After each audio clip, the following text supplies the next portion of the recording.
राहु जननी कुमति अति रोकत है मम राह। कपिपति आन उबारिए नहीं तो निगलन चाह। बोलो जय जय जय रघुनाथ। श्री राम जय राम जय जय राम। श्री राम जय राम जय जय राम।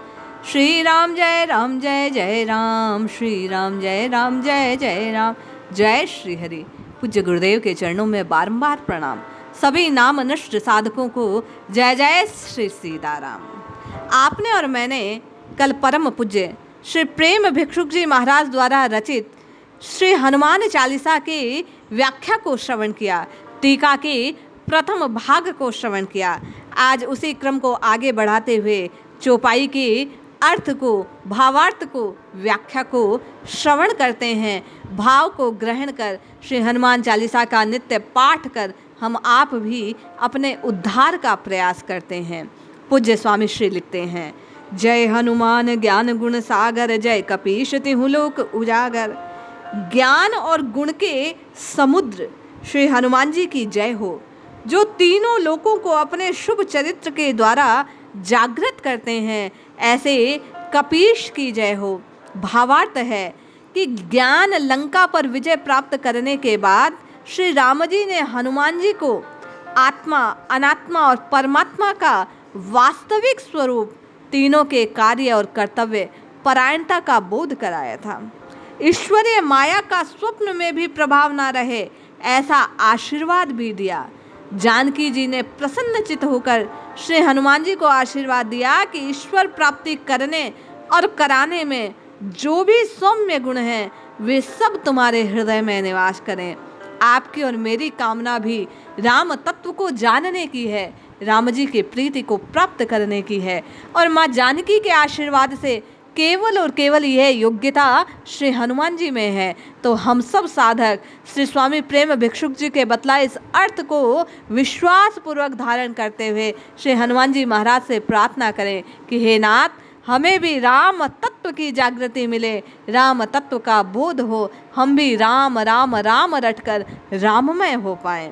पूज्य स्वामी जी लिखते हैं, हनु शब्द विनाश के लिए है। ब्रह्मा से विमुख करने वाले जो सूक्ष्म या स्थूल कार्य हैं उनका हनन करना ही जिनका काम है वे हनु कहलाते हैं। इसीलिए इनका नाम हनुमान पड़ा। दृष्टांत देते हुए कहते हैं कि गर्भ में स्थित सुखदेव जी ने व्यास जी से प्रार्थना की कि बाहर निकलना पसंद नहीं है। व्यास जी ने ब्रह्मा विष्णु महेश का आह्वान किया और उनको बताया कि 12 वर्ष हो गए जीव गर्भ से बाहर आता नहीं, न आना चाहता है। ब्रह्मा जी ने जीव से पूछा, तुम बाहर क्यों नहीं आते? जीव ने पूछा, आप कौन? ब्रह्मा ने कहा, मैं सृष्टि करता हूँ। जीव ने कहा, आपका क्या काम है? ब्रह्मा जी ने बतलाया, मेरा काम है गर्भ में जन्म, वृद्धावस्था में और मृत्यु में यथार्थ ज्ञान का बोध कराना। जीव ने कहा, आप ज्ञान दे दीजिए और चले जाइए। जब आपने दुखमय संसार में दुख भोग कर ही ज्ञान देना है, यहीं पर ज्ञान लेकर गर्भावस्था में दुख भोग लूंगा। ब्रह्मा जी ने कहा, जो चाहे सो मांग ले, परंतु गर्भ से बाहर आ।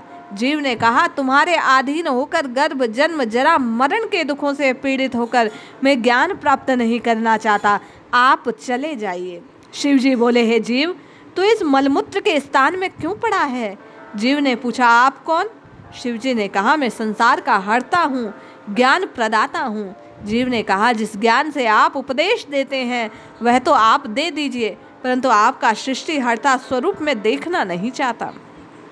तभी विष्णु जी ने कहा, मैं सृष्टि का पालन करता एक महान शक्ति, मैं तुझे समझता हूँ कि प्रत्येक प्राणी को सुख पहुँचाना ही मेरा काम है।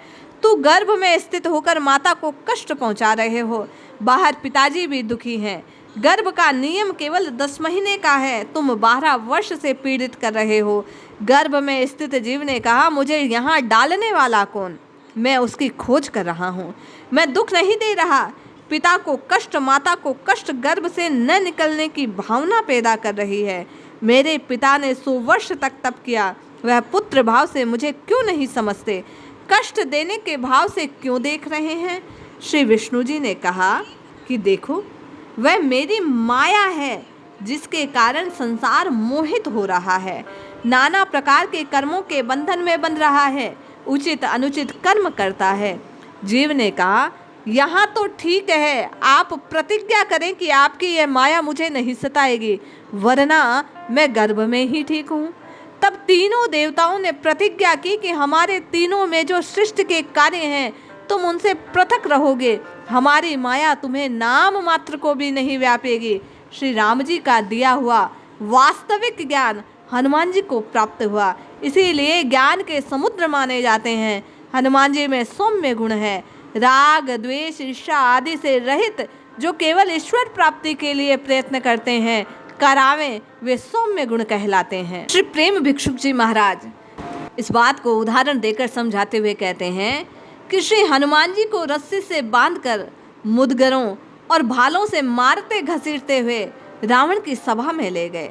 तब हनुमान जी सोचते हैं कि इनके परिवारों को मैंने उजाड़ दिया, जितना लंका का और रावण का विनाश हुआ उसका बदला तो ये तिनके के बराबर भी नहीं है। चलो इन्हें थोड़ी देर मौज लूटने दो। सभा में रावण के सम्मुख होते ही रावण को देखते हुए विचार कर रहे हैं, न उसके प्रश्नों की ओर ध्यान देते हैं, न उसका क्रोध की तरफ, न उसके कटु वचन की ओर। वह सोच रहे हैं कि रावण में शक्ति देख रहा हूँ, स्वर्ग में इंद्र है, ऐसे 100 इंद्र भी इकट्ठे हो जाए तो रावण की बराबरी नहीं कर सकते। इसका तेज, इसकी योग्यता, विद्या प्रशंसनीय है। यदि यह राक्षस स्वभाव छोड़ दे और जानकी जी को दे देवे तो मैं राम जी से पूरी सिफारिश करूंगा कि यह मारने योग्य नहीं है। रावण के लिए त्रिलोकी का शासन तो एक साधारण बात, ऐसे व्यक्ति को सुधारने की कोशिश तो करनी चाहिए। हनुमान जी ने क्या कोई साधारण गुण है ये?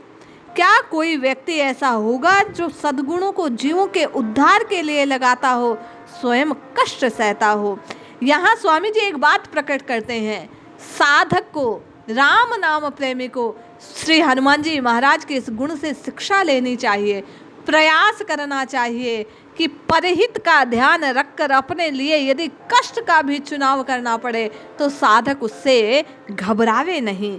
जय कपीश अर्थ है कम जलम रसम वा पीबती इति ही कपीश, जो जल या रस का पान करता हो उसे कपी कहते हैं। ईश का अर्थ है शासक। जैसे सूर्य अपनी किरणों द्वारा रस व जल को ग्रहण कर वर्षा के समय शुद्ध और निर्मल बनाकर प्राणी मात्र को जीवन दान देता है, उसी प्रकार श्री हनुमान जी वेद, उपनिषद, पुराण, शास्त्र, योगी गण, भक्त गण, यज्ञादि कर्म में निपुण सज्जन पुरुषों द्वारा जैसी आराधना की जाए उस उपासना रूपी रस को स्वयं पान करके अपने चरित्रों द्वारा रस रूपी वर्षा करके तीनों लोकों को जागृत करते हैं, यानी ईश्वर की ओर ले जाते हैं। इसीलिए उन्हें कपीश कहा जाता है। आज का ये अंक, आज की ये चौपाई का भाव आपको और मुझे, प्रत्येक साधक को इस रूप में लेना चाहिए कि हम आप सभी राम नाम की साधना में रत होना चाहते हैं, राम राम को जपकर राममय होना चाहते हैं।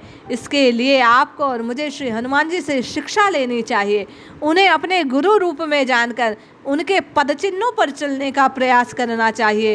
स्वामी का सेवक बनकर आपको और मुझे कष्ट सहते हुए भी परमार्थ के कार्यों में लगकर अपने उत्थान का प्रयास करना चाहिए। जय श्री हरि, जय जय श्री सीताराम।